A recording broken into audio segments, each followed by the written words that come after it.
Now our original series, Project Home, and tonight we turn over the microphone to Mavin. Yeah, she's living in an encampment in Oakland, gives us a first-hand account of life on the streets for women.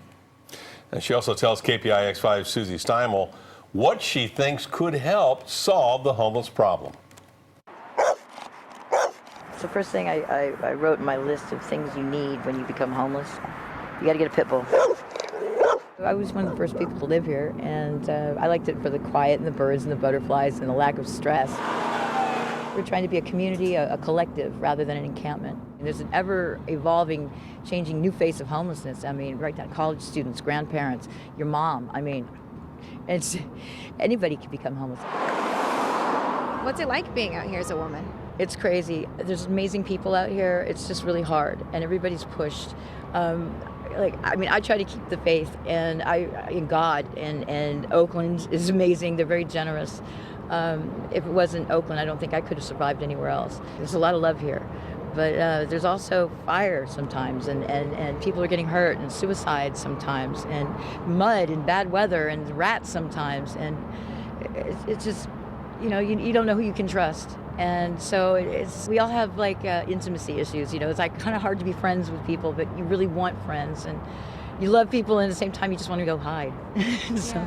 then you have the people that are chronically ill or have addictions or whatever, or and you see a lot of that. It's hard to manage. I wish they had better dental for our situation. They always want to yank out all your teeth, so that you look so much better as a homeless person.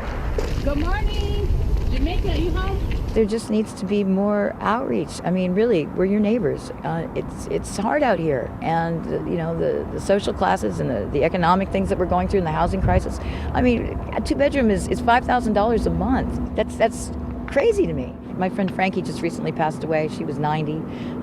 She went to a home. She was happy there, so she was off the street. She felt great.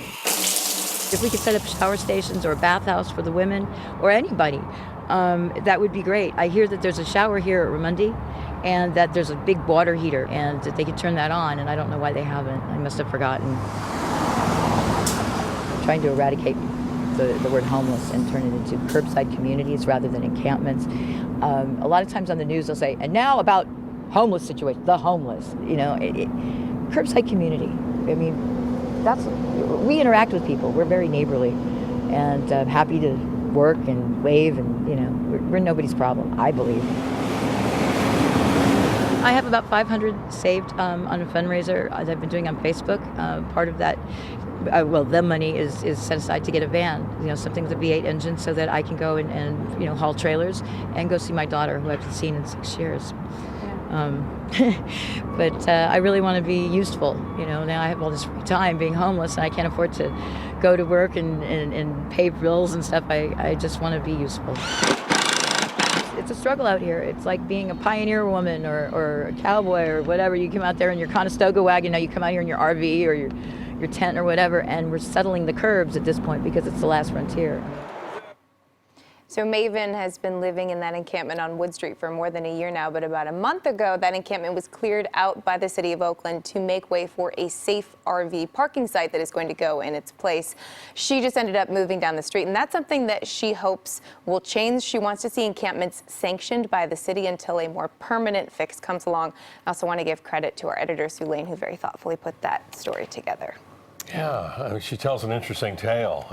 We've met her many times. It's yeah. bad, but it's good, but it's bad.